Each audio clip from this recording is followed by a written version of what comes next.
일주일 동안 평안하셨습니까? 네. 하나님의 말씀으로 은혜 받는 한 시간 되시기 바랍니다. 아멘. 자, 오늘은 이제 레위기서 12장으로 이제 넘어가겠습니다. 이제 11장을 마치고 12장의 말씀으로 우리가 넘어가겠습니다. 1절로부터 있는 말씀을 제가 좀 보겠습니다. 여호와께서 모세에게 일러 가라사대 이스라엘 자손에게 고하여 이르라.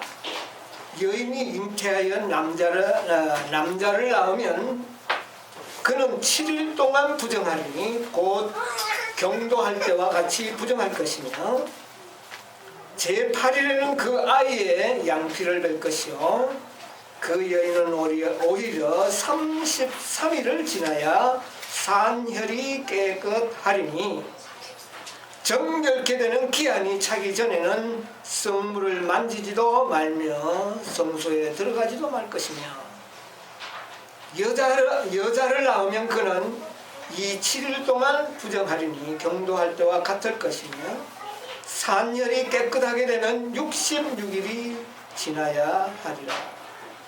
8절 그 여인이 힘이 어린 양에 미치지 못하거든 산 비둘기 둘이나 집 비둘기 새끼 둘을 가져다가 하나는 번제물로 하나는 속죄 제물로 삼을 것이요 제사장은 그를 위하여 속할지니 그가 정결하리라. 오늘은 좀 이 레위기 12장에 좀 난해한 문제를 좀 다루어 보려고 생각을 합니다. 저는 옛날부터 이 레위기 12장의 이 말씀이 도대체 무슨 의미로 이런 말씀을 하셨는가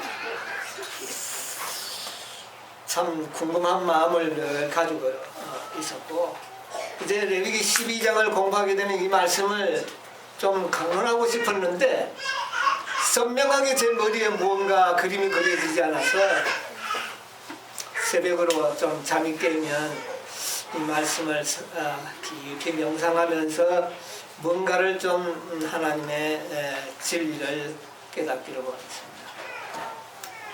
여기 보니까 이스라엘 백성들에게 고하여 이르라 그렇게 한 말씀입니다. 남자아이를 낳으면 7일 동안 부정할 것이며 또 그러나 완전하게 되기 위해서는 어떻게 된다? 33일을 지나야 완전하게 된다. 정결하게 된다. 네. 그리고 이제 여자를 낳으면 또 7일은 똑같은데 완전하게 되기 위해서는 며칠을 지나야 돼? 66일을 지나야 된다. 이게 도대체가 이게 무슨 것인가? 예, 그래서 이게 무슨 의미를 가지고 있는가? 저는 아직 이 인간의 과학으로 남자 아기를 낳을 때와 여자 아기를 낳을 때의 산모가 그 몸이 회복되는 기간이 뭐 다르다는 그런 이야기를 아직 들어본 적이 없어요. 저는 7일 동안 이렇게 했어요.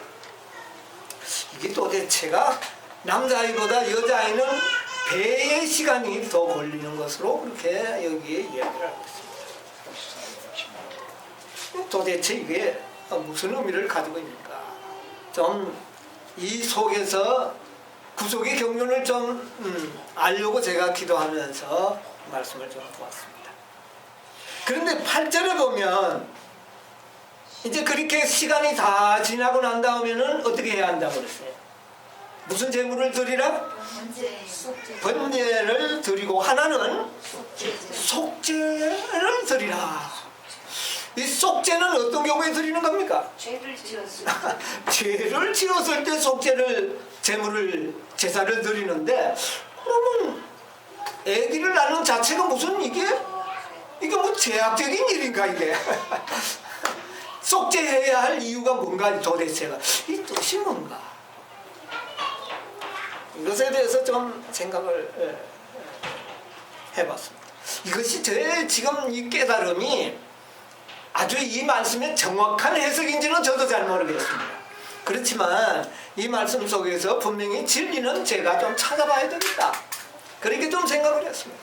왜 자녀가 태어나는 그 자체가 속죄해야 될 문제냐, 이게 하나님 앞에. 좀 궁금하지 않습니까? 그 남자와 여자와 구별을 하셨죠. 예, 또 뭐 속죄는 똑같이 하는데 사년이 깨끗해지는 기간은 또 달라요. 구별해. 예, 요 두 가지가 나는 이 두 가지 속에 놀라운 하나님의 구속의 경륜이 있다고 좀 생각을 합니다.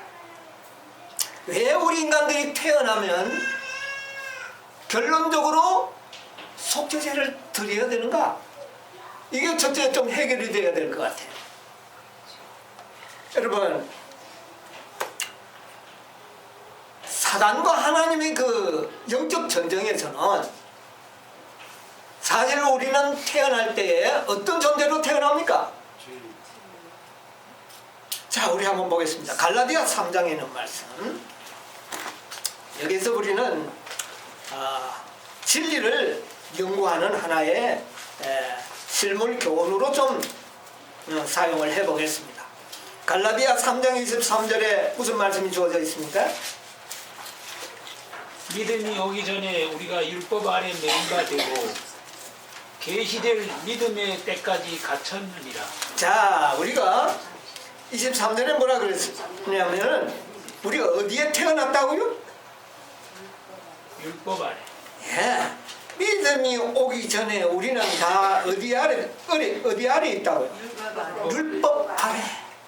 여러분, 율법 아래 있는 게 뭔지 아십니까? 죄. 우리가 이 법을 범하면 어디 아래 들어가는 거예요? 법 아래. 법 아래 들어가는 거예요.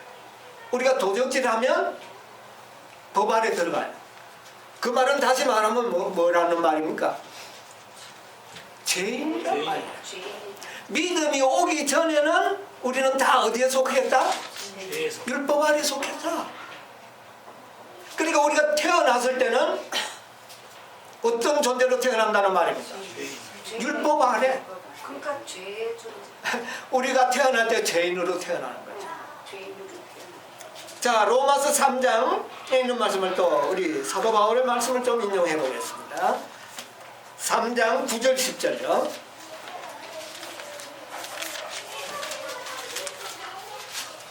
로마서 3장. 그러면 어떠하뇨? 우리는 나으뇨? 결코 아니라 유대인이나 헬라인이나 다 죄 아래 있다고 우리가 이미 선언하였느니라. 기록한 바 의인은 없나니 하나도 없으며. 예, 우리는 태어나면서 뭐로 태어납니까? 죄인으로. 죄인으로 태어났어요. 자, 그러니까 우리는 뭔가 태어남 자체가, 우리 인간의 태어남 자체가 사실은 죄인이죠. 하나님 앞에 뭐가 되는 거예요? 이거 하나님 앞에 속죄해야 할 어떤 이유가 되는 거예요. 아, 죄인이니까. 죄인이니까. 속죄해야 되겠다. 우리가 태어나면 사단은 어떻게 합니까? 자기 내 백성이 또 하나 더 늘었다. 나의 증인이 또 한 사람 더 늘었다. 이렇게 되는 거예요. 그러니까 이것은 태어남 자체가 하나님 앞에 뭐 해야 할 필요성이야? 죄. 속죄해야. 그러니까 이것은 정결하게 된 이후에 속죄 제물을 드려야 할 필요성을 우리가 깨닫게 되는 거예요. 여러분, 놀라운 진리 아닙니까? 네, 이것은 아주. 그 다음에 로마서 7장 14절에 있는 말씀 또 보겠습니다. 7장 14.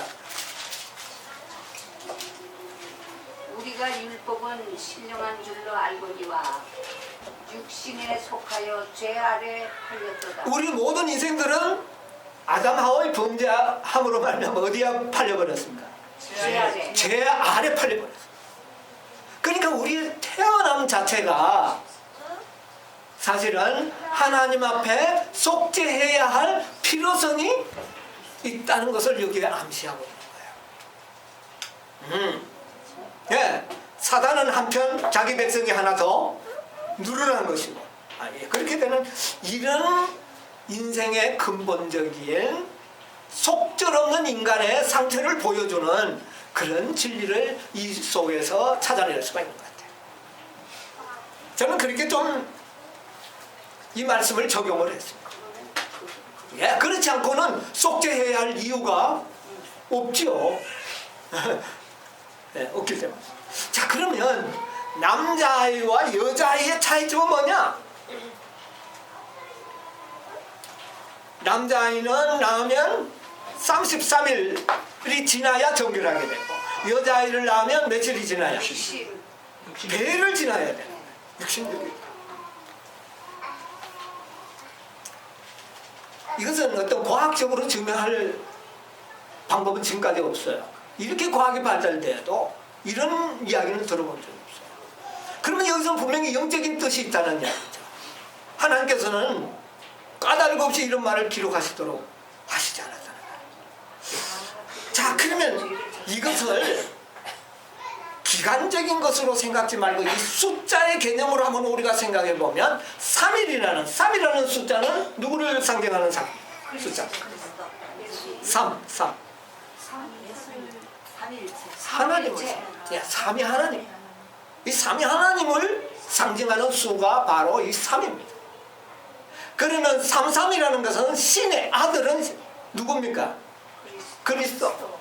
그러니까 여기에 나오는 남자아이는 일반적인 남자가 아니라 하나님의 아들 예수 그리스도가 이 땅에 태어나는 것을 이야기했고, 예수님이 이 땅에 몇 년을 사셨습니까? 33년을 살고 난 다음에 그는 온전하다는 뭐를 받았어요? 인증을 받게 되는 것입니다. 그가 33년을 살고 십자가에 돌아가시면서 다 이뤘다고 할 때에 그의 완전하신 의가 인쳐진 것이에요. 그러면 33년 안에는 예수님이 불결했느냐? 물론 그분의 생애 자체는 뭡니까? 문제가 없었어요. 그러면 이것은 무엇을 의미하느냐 하면은, 그래서 저는 이 3은 예수 그리스도, 그 33년의 정결함을 얻을 수 있는 그 아들은 예수님을 상징한다고 봅니다. 자, 우리 요한계시록 12장 5절에 있는 말씀을 근거로 한번 삼아 보겠습니다. 요한계시록 12장 5절. 여자가 아들을 낳으니 이는 장차 철장으로 만국을 다스릴 남자라. 이 아이를 하나님 앞과 그 보좌 앞으로 올려. 자, 여자가 누구를 낳았어요? 아들을 낳았어요. 이 아들이 누굽니까? 그리스도예요. 그러니까 여자가 누구를 낳았다는 건 말이 됩니까? 남자를 낳았어요. 네. 그런데 이 남자는 장차 어떤 일을 할 것이라? 만국을 다스리는 철장으로 만국을 다스릴 남자라. 여기에 나오는 철장을 만국으로 다스릴 이 남자는 예수 그리스도를 이야기합니다. 그런데 예수 그리스도는 누구의 아들로 이 땅에 오셨습니까? 여자의 아들로 태어났단 말이야. 여자의 아들. 그러니까 레위기서 11장에 나오는 여자가 남자아이를 낳는, 여기 이 남자는 바로 예수 그리스도를 상징하는 아들이라고 볼 수가 있다는 거죠. 그런데 왜 예수님을 낳았는데도 속죄제를 드려야 되느냐 그 말이에요. 좀 이상하죠. 예수님은 태어났을 때부터 정결했는데. 그러나 이유가 있어요. 자, 우리 한번 보겠습니다. 갈라디아 4장 4절에 있는 말씀을 보면 우리가 이 말씀을 이해할 수가 있습니다. 갈라디아 4장 4절.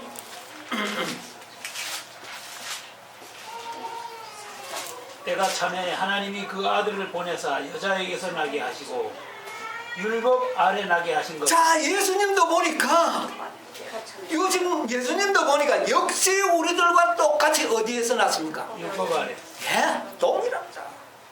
율법 아래에 났었다는 거예요. 우리도 어디 아래 났어요? 율법 아래. 그러므로 우리도 속죄해야 할 필요성이 있었던 것처럼 예수님도 동일한 우리 인간의 죄 있는 육신으로 오셨다는 거예요. 예, 이것은 무엇을 의미하느냐 하면은 예수님도 우리와 똑같은 무엇을 가지고 오셨다? 인성을 가지고 이 땅에 오셨다. 죄 아래. 예. 그래서 이 진리를 가르쳐 주는 거예요. 로마서 8장에 있는 말씀 보겠습니다. 3절. 율법이 육신으로 말미암아 연약하여 할 수 없는 그것을 하나님은 하시나니 곧 죄를 인하여 자기 아들을 죄에 있는 육신의 모양으로 보내어 육신의 죄를 정하사. 그 육신은 뭐를 정해버렸습니까? 죄를 죄인을 됐다는 거예요. 자기의 죄는 아니지만 누구의 죄로 인하여? 우리들의 죄를 그가 속하기 위하여 그가 뭐가 되어버렸어요? 죄인이 되어버렸다는 죄인. 거예요. 예.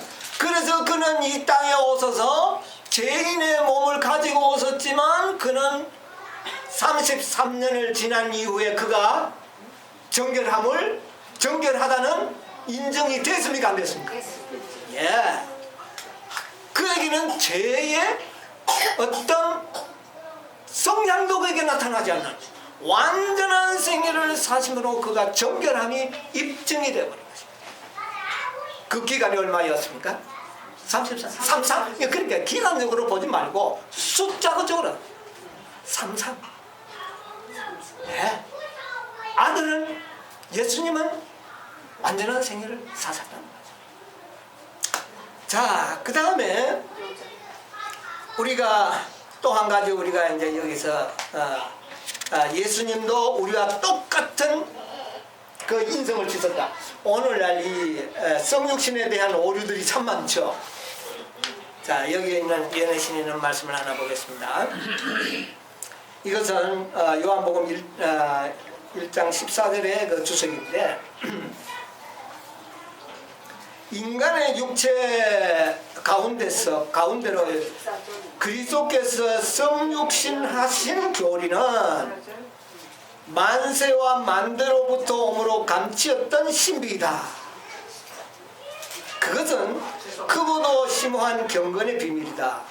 말씀이 육신이 되어 우리 가운데 거하셨다. 그리스도께서 인성을 취하셨으니 이는 그의 하늘의 본성보다는 못한 성정이었다. 이보다 하나님의 놀라우신 겸양을 더 잘 보여주는 것은 아무것도 없다. 그리스도는 인성을 취한 것이 아니라 취하셨다. 실제로 인성을 취하신 것이다. 아멘. 그러니까 죄 아래, 율법 아래 태어났으니 그도 그의 생애를 통하여 정결하다는 사실을 인정을 해야 할 필요가 있었다. 자녀들은 혈육에 함께 속하였으며 그들 또한 한 모양으로 혈육에 함께 속하셨다. 그는 마리아의 아들이었으며 육체를 따라 다윗의 씨에서 났다. 예. 그래서 우리는 예수 그리스도의 성육신이 바로 이 레위기 12장의 이 말씀 속에서 분명한 진리가 드러나버려요. 오늘날 이 성육신의 교리가 아주 혼탁합니다. 그러니까 우리는 이 사실을 레위기서 12장을 추적을 해보니까 이런 진리를 깨닫게 되는 거예요. 예수님도 분명히 율법 아래 우리가 똑같은 죄의 인성을 가지고 오셨으나 뭐는 없으셨다. 죄는 없었다. 네, 이것을 완전히 우리에게 가르쳐주는 그런 말씀이라고 생각합니다. 시간이 많이 없기 때문에 예언의 뭐 우리들은 잘 알고 있으니까 그렇게 강조를 하지 않아도 될 것 같습니다. 한 번만 더 읽겠습니다. 이것도 요한복음 1장 1절로 3절에 있는 주석인데요. 여기 보면 이런 말씀이 있어요. 그리스도의 신성의 영광이 잠시 동안 그가 입으신 인성으로 가려워졌지만 그가 사람이 되었을 때도 하나님이 시기를 그친 것은 아니었다. 인성은 신성을 대신하신 것이 아니었고 신성도 인성을 대신하지 않았다. 이것은 경건의 비밀이다. 그 양성은 확연히 구별되는 개별성을 갖고 있다. 그리스도께서 비록 자신을 낮추사 사람이 되셨지만 여전히 그는 삼위 하나님 중에 한 분이 있었다. 예수님은 누구 중에 한 분이었다고? 그는 분명히 인간이 되셨지만 또 그는 분명히 세 하나님 중에 한 분이었다. 여기에 비하면 삼위일체 부인하는 사람들이 참 이런 말씀 속에서는 그들이 항복을 해야 되는데 삼위 세 분 중에 한 분이었다는 거예요. 네. 그 다음에 그래서 이 3이라고 하는 사실은 예수님이 33년 동안의 생애를 표상을 했던 거예요. 그러므로 그는 정결함을, 남자는 33년 만에 정결함을 입었어요. 그런데 여자가 이제 문제입니다. 여자는 며칠이 걸려요? 정결해요. 66이 배가 걸렸어요. 여러분, 이 6도 66이라는 어떤 수요의 여러분 개념을 두지 말고 6이라는 숫자의 상징적인 의미를 좀 생각해야 합니다. 6은 불완전을 이야기하고 인간을 상징합니다. 3은 하나님을 상징하지만 6은 불완전한 인간을 상징합니다. 그러니까 66이라고 하는 것은 우리 인간들, 순수한 인간, 우리를 상징하기에 아주 중요합니다. 그러면 여자는 교회를 상징하지라. 그러면 이건 뭡니까? 하나님의 아들이 정결해지는 것은 33년이 필요했지만 33이 필요했지만 여자, 다시 말하면 뭡니까? 우리 개인과 아울러 교회가 정결하다는 인준을 받기 위해서는 66이 필요한 거예요. 다시 말하면 교회가 정결하다는 것이 완전히 판결이 나기까지는 뭐를 통과해야 합니까? 666을 통과해야 되는 거예요. 6을 통과해야 된다. 이것을 통과한 이후에 교회가 뭐가 되는 겁니까? 정결하다는 것이 나타나는 것이죠. 이 진리를 살아야 이 일요일 법령을 통과하기 전까지는 어떤 사람도 나는 완전하다고 할 수가 없는 거예요. 어떤 교회도 어떤 개인도 이 666의 짐승의 우상의 이 엄청난 환란을 통과해 보기 전에는 모르는 겁니다. 그러면 왜 66인데 666을 자꾸 적용하느냐 이렇게 또 생각할 수 있어요. 그래서 저도 이게 왜 그런가 좀 생각을 해봤습니다. 그런데 666은 바벨론의 우상이지 않습니까? 그렇죠? 그러면 옛날에 바벨론의 역사를 우리 또 한번 보자고 말이에요. 다니엘서에 있는 말씀을 보도록 하겠습니다. 다니엘서 3장 1절에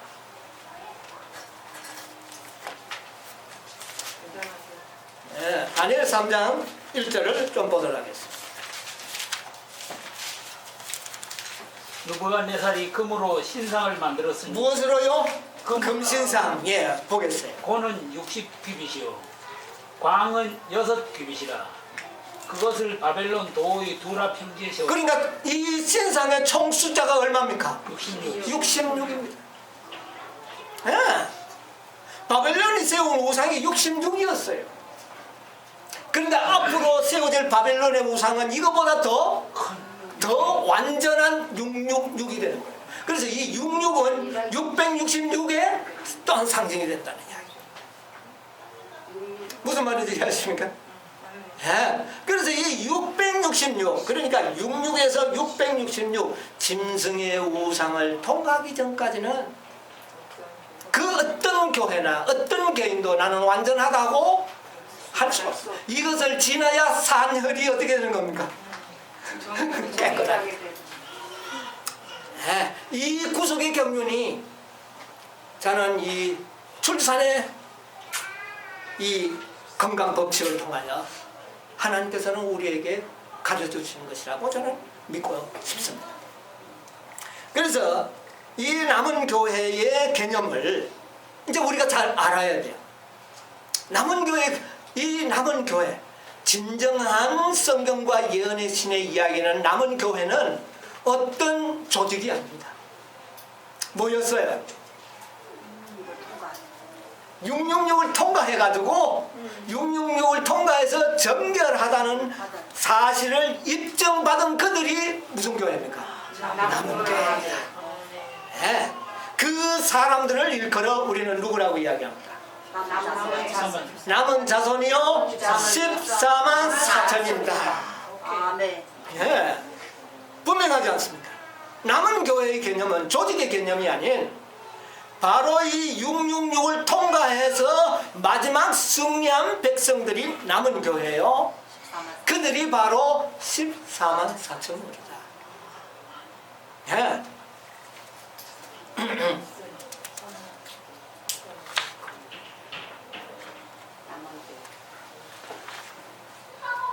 사도행전에 있는 말씀 여기 분명한 게 있습니다.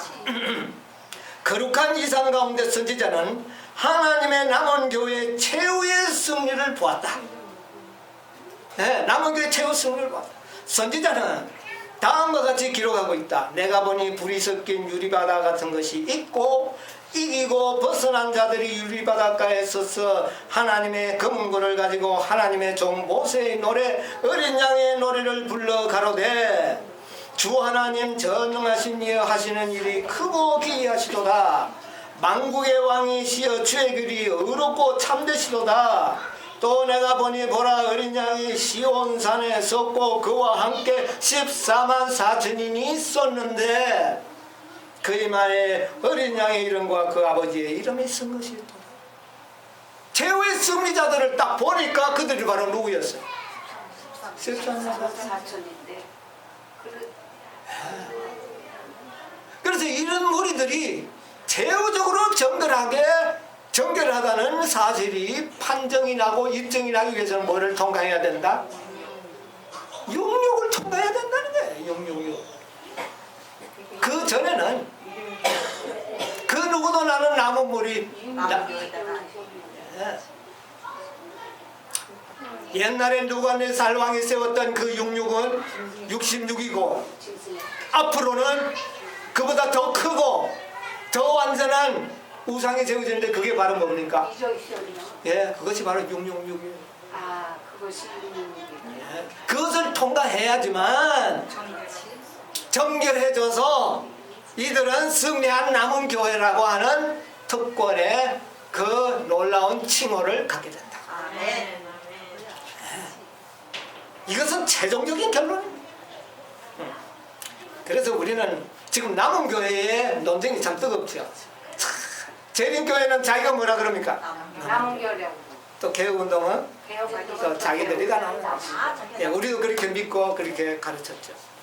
그러나 실제적인 남은 무리는 14만 4천인데 그럼 실제적인 남은 무리 14만 4천이는 어느 한 조직에 내서만 나옵니까? 아니요. 이게 이제 문제예요. 각 교회에서. 예. 각 곳에서. 각 곳은 아닙니다. 14만 4천이는 셋째 천사의 기회를 믿는 자들 속에서만 14만 4천이 나옵니다. 그러면은 기성교회는 개혁운동에서. 아니요, 그들은 셋째 천사를 믿고 있죠. 네. 예, 믿고 있기 때문에 이 재림교회로부터 어쨌든 1844년 이후에 셋째 천사의 기회를 받아들인 무리들은 어떤 무리가 될 가능성이 있습니까? 14만 4천. 예, 그럼 그가 비록 조직은 뭐 여기에 있던 기성교회에 있던 개혁운동에 있던 독립선교에 있던 어찌됐든 뭐를 믿으면 셋째 천사의 기별. 셋째 천사의 기별이 뭐를 치는 기별입니까? 인치는 기별이에요. 그렇기 때문에 내가 여기서 믿었던 저기서 믿었던 셋째 천사의 기별만 제대로 믿고 구원을 얻는다면 무슨 무리가 되는 거예요? 14만 4천 무리가 되고 그들이 결국은 승리한 남은 교회라는 칭호를 얻게 된다. 그런데 그것이 최종적으로 판가름되는 것은 뭐를 통과해 봐야 된다? 예, 66을 통과해야 된다. 66이 되는 뜻이. 예. 자, 그래서 앞으로 이 남은 교회의 개념을 여러분 좀 우리가 재정립을 할 필요가 있습니다. 자, 보세요.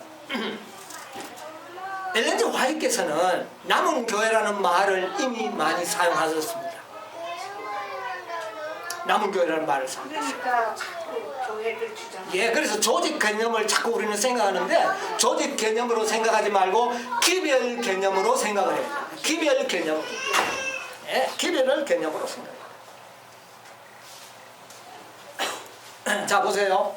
이거는 가려법인 기별 1권 387페이지에 있는 말씀인데 남은 교회는 유대인들이 경험한 바와 같은 흡사한 경험을 치르도록 부름을 받았으며 무슨 교회는? 남은 교회는 유대인들과 흡사한 경험을 하게 될 것이다. 무슨 교회가? 남은 교회. 여러분 그러면 남은 교회가 유대인의 경험을 한다면 실패할 것이라는 말입니까? 승리할 것이라는 말입니까? 유대인의 경험. 유대인의 실패죠. 예, 유대인들 실패했죠. 예. 그러나 그 유대인들 속에 있는 남은 자들이 그 일을 또 어떻게 했습니까? 이루었어요. 예. 예, 그러니까 우리가 이걸 잘 생각해야 돼요. 자 보세요. 남은 교회는 유대인들이 경험한 바와 흡사한 경험을 치르도록 부르심을 받았으며 7 금촛대 사이를 오르락내리락 하시는 충성된 주님께서는 엄숙한 기별을 가지고 계신다. 그분께서는 너를 책망할 것이 있나니 너희 처음 사랑을 버렸느니라. 그러므로 어디서 떨어진 것을 생각하여 회개하여 처음 행위를 가지라. 만일 그렇지 않으면 내가 내게 임하여 내 촛대를 그 자리에서 어떻게 해요? 옮기라. 그러면 이 교회는 어느 교회입니까? 재림교회 맞죠? 화이point 당시에. 그런데 이 재림교회가 뜨뜻미지근해질 것을 이미 선지자는 계시 가운데 알았지. 다 봤어요. 이 교회가 유대인의 경험과 흡사한 경험을 할 것이다. 그런데도 그 교회를 무슨 칭호로 불렀습니까? 남은 교회라고 불렀어요. 그래서 오늘날 재림교회는 뭐라 그럽니까? 아무리 뭐 해도 우리는 무슨 교회다. 그래서 그들은 왜 그렇게 생각하느냐? 조직 개념으로만 자꾸 생각하니까 그래요. 여러분, 남은 무리는 셋째 천사의 기별을 받아들인 모든 사람들은 다 남은 교회라고 하는 칭호를 사용할 수가 있습니다. 왜? 셋째 천사의 기별에 의하여 뭐가 만들어집니까? 14만 4천이 나오니까 이들이 남은 무리니까 그걸 믿는다면 일단은 무슨 무리로 칭해질 수 있어요? 예, 이스라엘이라는 것은 승리자라는 이름을 갖고 있지만 야곱의 혈통을 가지고 태어나면 모두가 다 뭐라고 불러집니까? 이스라엘. 야곱이 승리했지 이스라엘 백성들이 다 승리한 거 아니지 않습니까?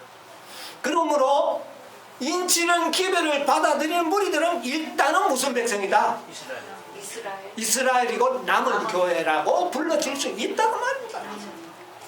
그러니까 재림교회에서는 요거는 우리들만의 이름이다. 그건 아니라는 이야기입니다. 왜? 자기들만이 뭐를 믿지 않기 때문에.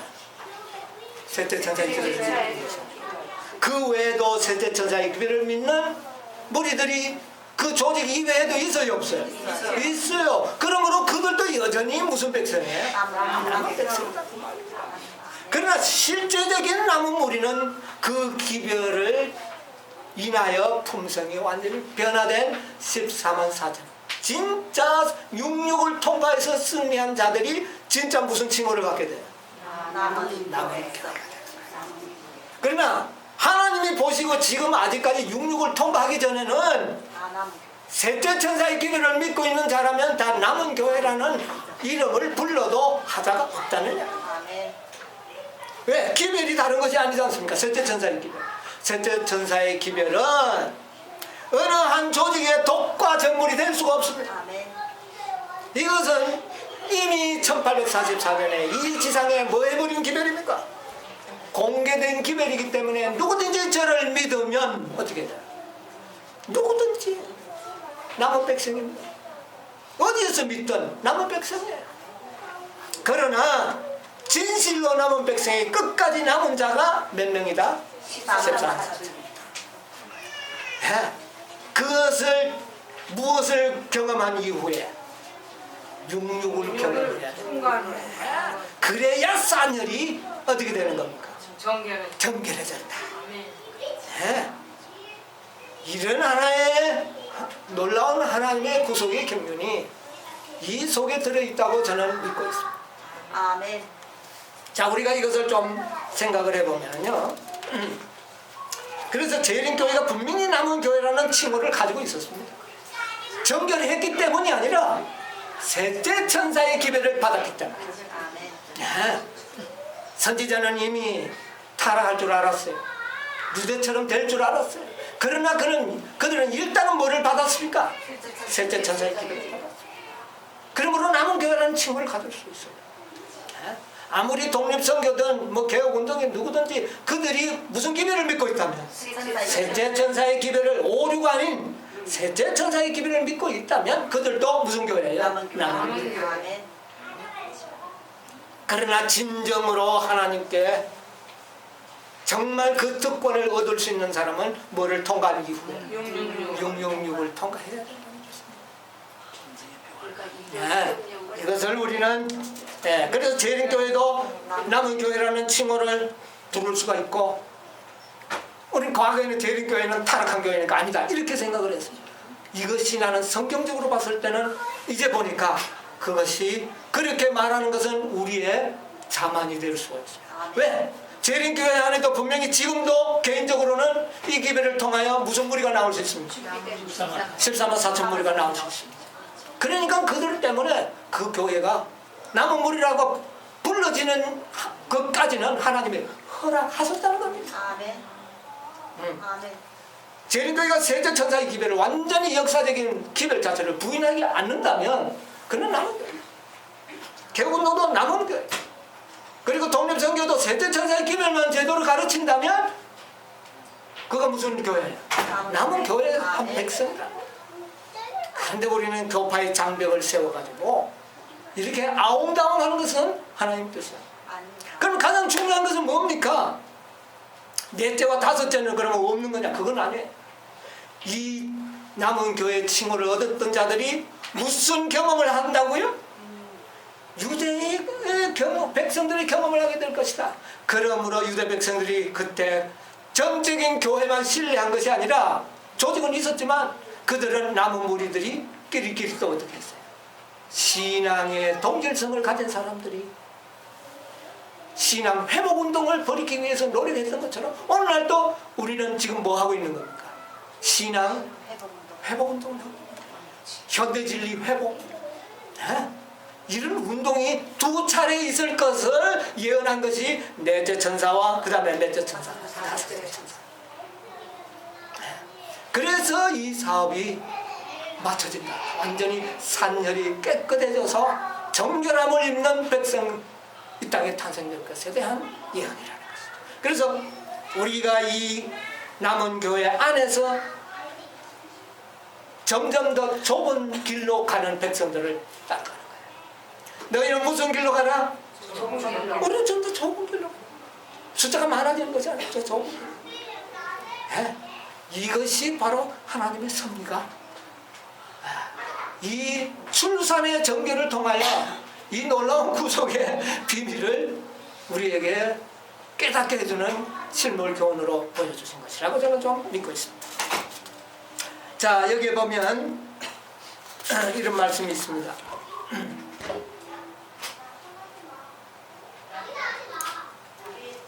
그런데 이 남은 무리가 진정으로 남은 무리가 이것을 깨닫는 무리들은 연합할 것이다 그랬어요. 자, 보세요. 가르법은 기별 1권 385페이지. 그리스도께서는 모든 영혼의 심령 가운데 거하셔서 지도하시고 위로하시며 거룩해 하시고 예수님을 따르는 자들의 연합된 정신을 세상 사람들에게 증거함으로 남은 교회에게 거룩한 신임장을 수여하셨다는 사실을 증거하실 것이다. 우리는 연합의 힘을 통하여 우리가 진정 하나님의 남은 백성이라고 하는 사실을 증거할 것이다. 여러분, 우리가 진정한 연합을 하기 위해서는 뭐가 필요합니까? 사랑이 필요합니다. 아멘. 눈에 보이지 않는 사랑이 우리를 뭐하고 만들어줍니까? 연합시키죠. 성서에 보면 중간 띠가 있었죠. 끈으로 조이는 띠가 있습니다. 그는 성소 바깥에서는 볼 수 있나요? 판넬 속에 들어가 있어요. 판자 속으로 이 끈이 들어가 있어요. 이것이 바로 사랑의 연합. 아멘. 마지막 하나님의 백성들은 사랑으로 연합해서 정말 이 백성이 하나님의 남은 백성이라고 하는 사실을 증명하십니다. 인증할 것이다. 이것이 바로 예수님의 기도입니다. 아버지와 내가 뭐 하는 것처럼 하나가 된 것처럼 저들도 뭐 하나가 되게 해주십시오. 그래서 이것은 뭡니까? 진리가 사랑입니다. 궁극적으로 진리가 사랑. 정말 진리를 진정으로 믿는 자들은 서로 뭐 하게 될 것이에요? 사랑으로 증거해 줄 것이다. 그리스도의 교회가 하나가 됨으로써 하나님께서 이 세상에 당신의 독생자를 보내신 사실을 증명하게 될 것이다. 뭐로 증명하겠어요? 우리가 하나님의 백성이라는 거. 진리와 그 진리에서 나타나는 사랑이 우리를 정말 하나님께서 독생자를 이 땅에 보내셨다고 하는 그 사실을 증명하게 됩니다. 하나님의 사랑을 증명합니다. 자, 그래서 이사야 10장 22절에 무슨 말씀이 있습니까?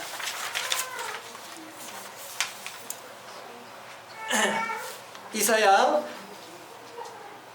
10장 22절.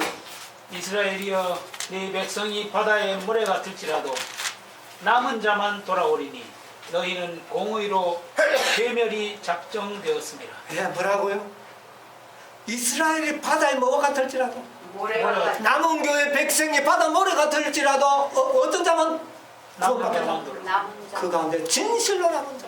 남은 자 중에 무슨 자? 남은 자. 예, 남은 교회 백성이라 일컬음을 받는 그 속에서 진실로 남는 자가 돼요. 그들만 구원받는 것이다.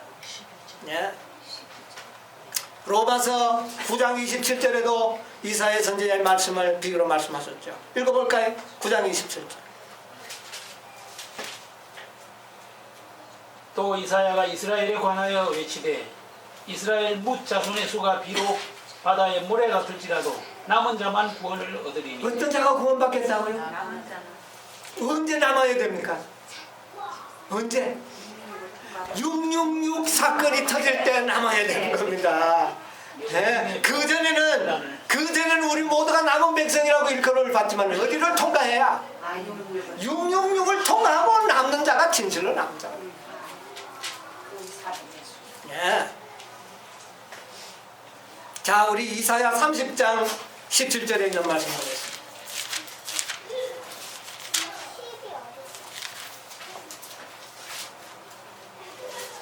한 사람이 꾸짖은적 천 사람이 도망하겠고 다섯이 꾸짖은적 너희가 다 도망하고 너희 남은 자는 겨우 산꼭대기에 깃대 박혔고 영희의 기호 같으리라 하셨는데 예.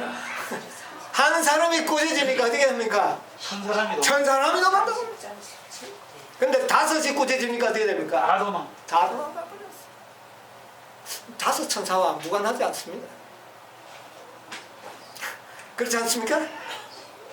그런데 그 가운데 뭐가 있겠다? 남는 자가 있어. 예. 산꼭대기 깃대같이 그런데 그 수요가 많다 그랬습니까? 깃대같이 하나 아주 적을 것이다. 참 중에 예. 마지막에 666을 통과한 사람들이 그렇게 많지 않다는 거예요. 겨우 겨우 예. 다섯이 굳이 이제 다 가동하고 네. 남은 사람 겨우 산꼭대기 깃대가 하나 자, 우리 미가서 5장 7절에 있는 말씀 좀 보겠습니다. 남은 백성 미가서 5장 7절.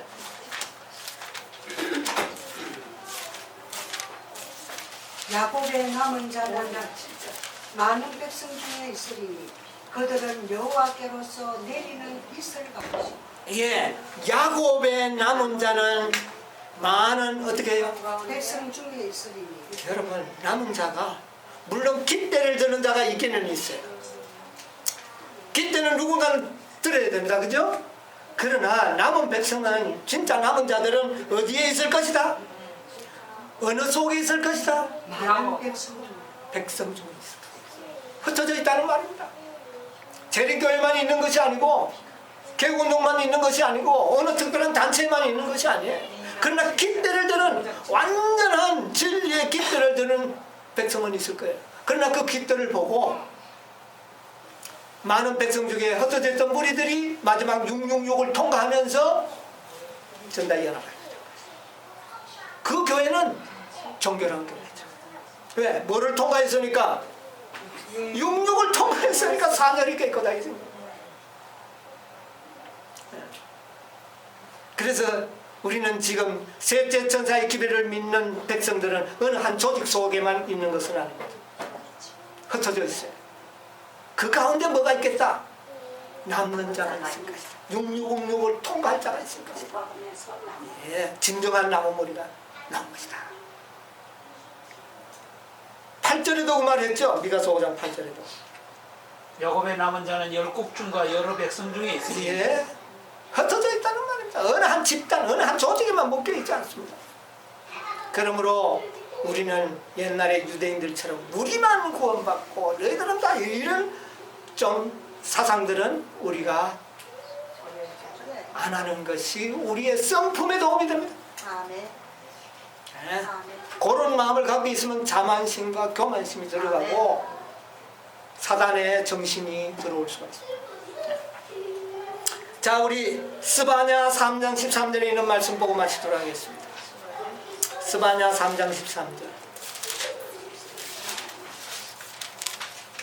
13절 3장 13절. 이스라엘의 남은 이스라엘의 자는 남은 자는 악을 행하지 아니하며 거짓을 말하지 아니하며 입에 거짓된 혀가 없으며 먹고 누릴지라도 그들을 두렵게 할 자가 없으니 남는 자의 특징이 뭡니까?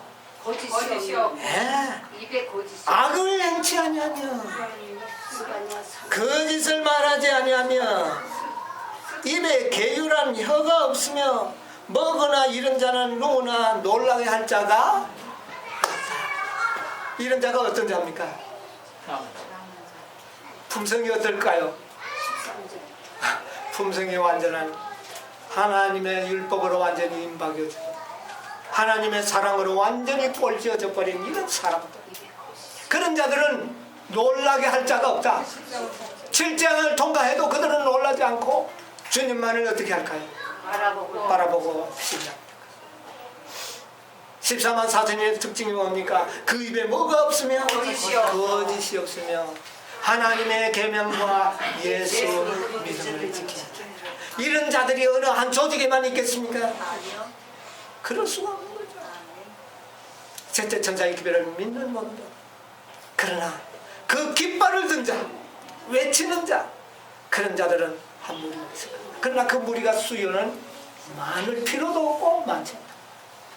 대부분의 14만 사천인들은 여러 조직 속에 흩어져 있는 겁니다. 여러분, 이런 사실을 여러분 우리가 이해하게 될 때는 우리는 혼란을 피하게 될 것이고 많은 미혹이나 또 우리 스스로가 올바른 개념을 가지고 복음을 전달할 수가 있을 것입니다. 아무쪼록 여러분들이요 정말 남는 자 중에 남는 자들이 되시기 바랍니다. 아멘. 66을 통과할 수 있는 믿음을 가지시게 되길 바랍니다. 아멘. 이 66을 통과하기 전까지는 그 어떤 자도 완전한 자라 이름을 받을 수가 없어요. 그래야만이 산혈이 어떻게 되겠어요? 정결하게. 그때 우리의 모든 하나님을 지금까지 믿던 모든 허다한 무리들이 속죄를 잊게 될 겁니다. 이런 자들이 나오기 전에는 땅속에 묻혀있는 의인들이 아직도 사단의 뭐를 받을 수밖에 없어요. 참소를 받고 정죄를 받죠. 그러나 이 무리가 나오면 모든 인류의 죄가 정결하게 되었다는, 의롭게 되었다는 표징이 증명이 되게 될 것입니다. 산열이 완전히 깨끗해서 하나님 앞에 온전히 설 수가 있다.